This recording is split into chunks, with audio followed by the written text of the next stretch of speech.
হ্যাঁ ওই যে আবার মামলা আছে যে ওই তো বিসমিল্লাহির রহমানির রহিম। মামলা আছে। আসসালামু আলাইকুম। প্রিয় বাংলাদেশ, আজ কারামুক্ত পুরো বাংলাদেশটাকেই বিগত 15 বছর ধরে বন্দি করে ফেলা হয়েছিল। আয়না ঘর মুক্ত আজ আমাদের প্রিয় বাংলাদেশ।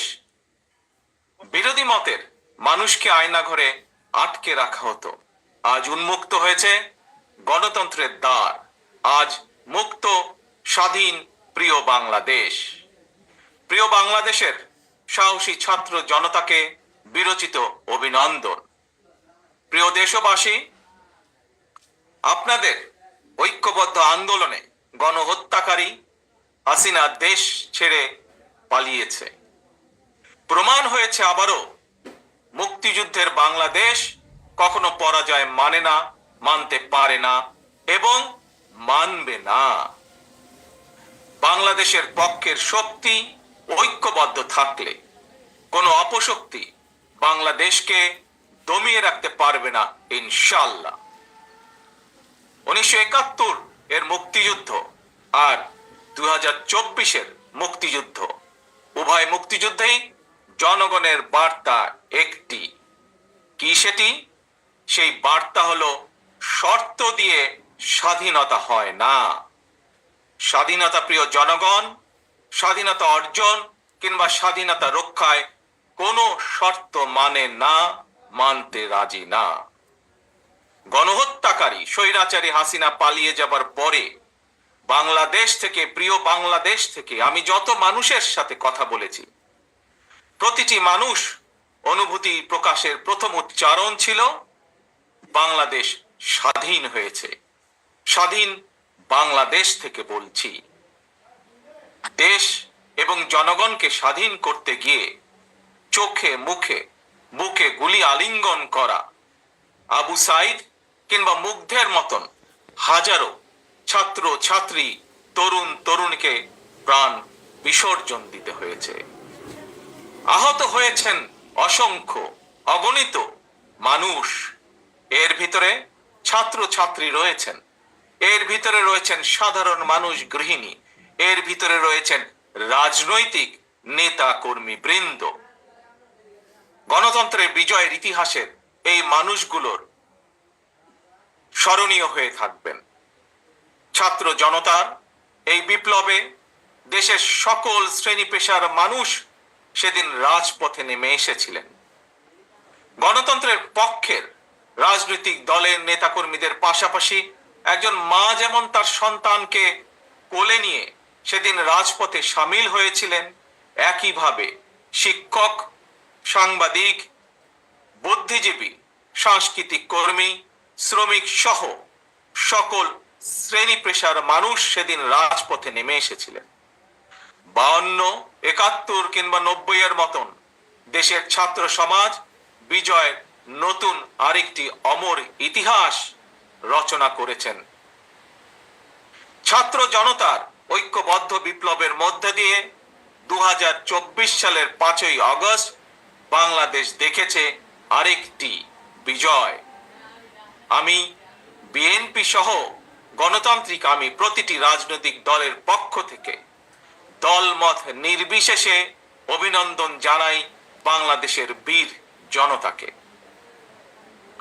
প্রিয় দেশবাসী, হাজারো শহীদের রক্তের বিনিময়ে অর্জিত স্বাধীনতার গৌরবকে কালেমা মুক্ত করার ষড়যন্ত্র এরই ভিতরে আবার শুরু হয়ে গিয়েছে। দেশকে গণতন্ত্রের উত্তরণের চলমান প্রক্রিয়াকে বাধাগ্রস্ত করতে সারা দেশে অস্থিতিশীল পরিবেশ সৃষ্টির ষড়যন্ত্র স্পষ্ট হয়ে উঠছে। প্রশাসনের প্রতি আহ্বান, শক্ত হাতে আইন শৃঙ্খলা নিয়ন্ত্রণ করুন, প্রতিটি মানুষের নিরাপত্তা নিশ্চিত করুন। ধর্ম, বর্ণ পরিচয়ের কারণে কেউ যেন নিরাপত্তাহীনতায় না থাকে, সবার আগে সেটি নিশ্চিত করতে হবে। দেশের বর্তমান পরিস্থিতিতে বিএনপি সহ বাংলাদেশের গণতন্ত্রের পক্ষের দলগুলোর দৃষ্টি আকর্ষণ করে বলতে চাই, ষড়যন্ত্রকারীদের এই নৈরাজ্যের কাছে আমরা হার মানতে পারি না।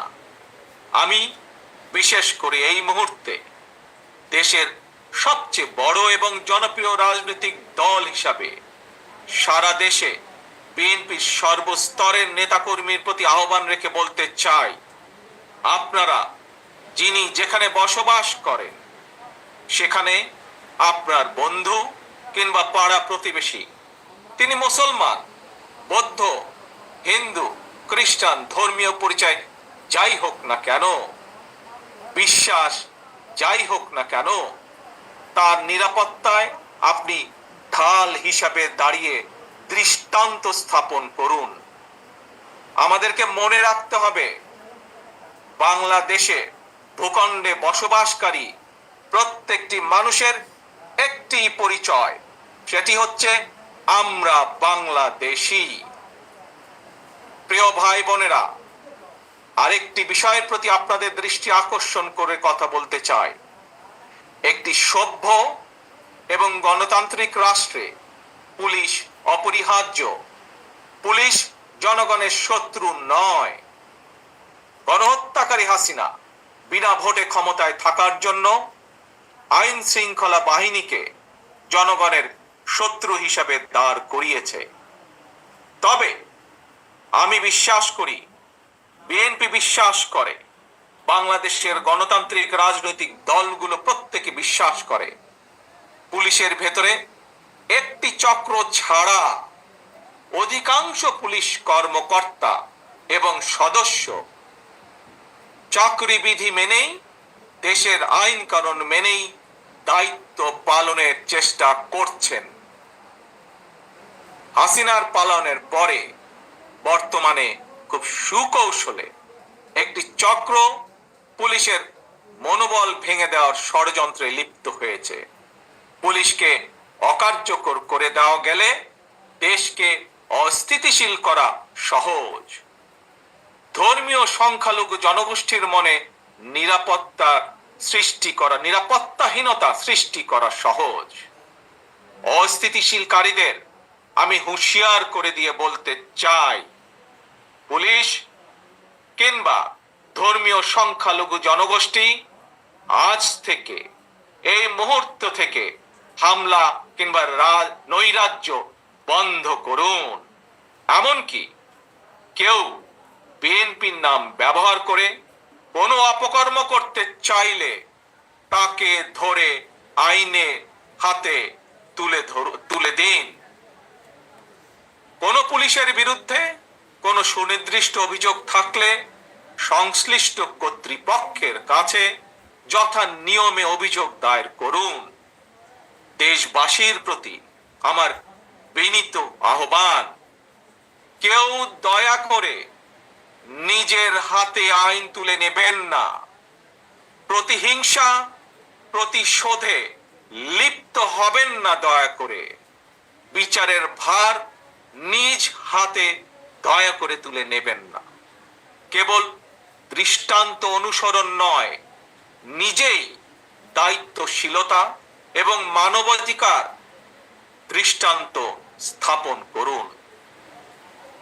প্রিয় ভাই বোনেরা, অতীত সমালোচনা কিংবা নৈরাজ্যের বদলে নৈরাজ্য কোনো সমাধান হতে পারে না, বরং বিশ্বের সঙ্গে তাল মিলিয়ে আমাদেরকে এগিয়ে যেতে হবে। শাসন প্রশাসনকে সময়োপযোগী করে গড়ে তোলা এখন সবচাইতে গুরুত্বপূর্ণ সময়ের দাবি। জ্ঞান ভিত্তিক রাষ্ট্র সমাজ নির্মাণের লক্ষ্যে নিয়োগ কিংবা প্রমোশনে মেধার সর্বোচ্চ অগ্রাধিকার থাকতে হবে। দেশকে আমদানি নির্ভর কিংবা বৈদেশিক নির্ভরতা থেকে বের করে আনতে হবে আমাদেরকে। দেশে উৎপাদন এবং উৎপাদনের প্রযুক্তিত নির্ভরতা বাড়াতে হবে। দেশে কর্মসংস্থান তৈরি করে বেকার সমস্যার সমাধান দ্রুতই চেষ্টা করতে হবে সমাধান করার জন্য। গার্মেন্টস, শ্রম, ঔষধ, আউটসোর্সিং সহ সম্ভাবনায় খাতগুলোকে নিয়ে রফতানির বাজারের আওতা আমাদেরকে যে কোনো মূল্যে বাড়াতে হবে। প্রযুক্তি নির্ভর এবং কর্মমুখী শিক্ষা ব্যবস্থা চালু করে দেশে বিদেশে শ্রমবাজারের প্রতিযোগিতায় টিকে থাকার মতো দক্ষ এবং মেধাবী প্রজন্ম গড়ে তুলতে হবে। স্বাস্থ্য চিকিৎসা ব্যবস্থাকে আধুনিক এবং বাস্তবসম্মত করার লক্ষ্যে প্রাথমিক স্বাস্থ্য সুরক্ষা নীতির উপরে অবশ্যই গুরুত্ব দিতে হবে। সবার জন্য সুবিচার নিশ্চিত করতে আইনের শাসন নিশ্চিত করা অবশ্যই প্রয়োজন এবং নিশ্চিত করা হবে। প্রিয় ভাই বোনেরা, দেশে কিংবা প্রবাসে এমন অনেক বাংলাদেশী রয়েছেন যারা জ্ঞানে বিজ্ঞানে অভিজ্ঞতায় সমৃদ্ধ। প্রচলিত রাজনৈতিক ব্যবস্থায় বিজ্ঞদের এরকম অনেকেই সংশ্লিষ্ট হতে চান না। সুতরাং এইসব গুণী মানুষদেরকে রাষ্ট্র পরিচালনায় ও নীতি প্রণয়নে অন্তর্ভুক্ত করতে জাতীয় সংসদে উচ্চ কক্ষ চালু করার প্রস্তাব বাংলাদেশ জাতীয়তাবাদী দল রেখেছে। এরই ভিতরে রাজনৈতিক এবং রাষ্ট্র পরিচালনায় গুণগত পরিবর্তন আনতে না পারলে আমাদের আজকের এই বিপ্লব কাঙ্ক্ষিত ফল মিলবে না। প্রিয় ভাই বোনেরা, 12.5 কোটি ভোটারের অধিকার কেড়ে নিয়েছিল স্বৈরাচার। গত 15-16 বছর ধরে জনগণের উপরে স্বৈরা শাসন চাপিয়ে দিয়েছিল। স্বৈরাচার গণহত্যাকারী হাসিনার পতনের মধ্যে দিয়ে হাজারো শহীদের রক্ত রঞ্জিত বিপ্লবের প্রথম ধাপ সফল হয়েছে মাত্র। ছাত্র জনতার এই রক্ত ছড়া বিপ্লবের চূড়ান্ত লক্ষ্য একটি বৈষম্যহীন গণতান্ত্রিক বাংলাদেশ। তাই বিপ্লবের লক্ষ্য বাস্তবায়নে দ্রুততম সময়ের মধ্যে জাতীয় নির্বাচন অনুষ্ঠান করতে হবে। দ্রুততম সময়ের মধ্যে জনগণের ভোটে নির্বাচিত প্রতিনিধিদের কাছে ক্ষমতা হস্তান্তর করতে হবে। স্বৈরাচার হাসিনা পতনের রক্ত রঞ্জিত বিপ্লবকে সার্থক এবং সফল করে আসুন নাগরিক হিসাবে আমরা আরো দায়িত্বশীল আচরণ করি। বিভেদ, বিরোধ, হিংসা, প্রতিহিংসা নয়। আসুন সবাই মিলে রাষ্ট্র এবং সমাজে মুক্তিযুদ্ধের মূল মন্ত্র সাম্য, মানবিক মর্যাদা, সামাজিক সুবিচার প্রতিষ্ঠা করার শপথ গ্রহণ করি।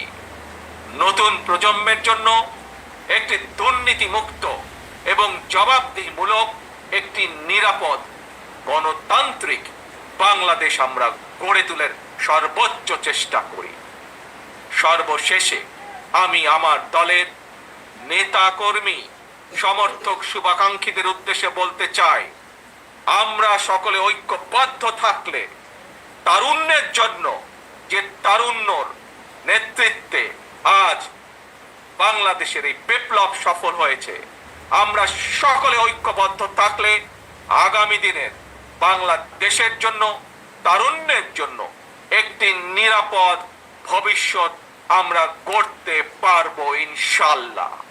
সবাই যার যার এলাকায় জনগণের সঙ্গে থাকবেন, জনগণকে সঙ্গে রাখবেন, কারণ জনগণই বিএনপির সকল ক্ষমতার উৎস। আল্লাহ হাফেজ। বাংলাদেশ জিন্দাবাদ। বাংলাদেশ জাতীয়তাবাদী দল জিন্দাবাদ।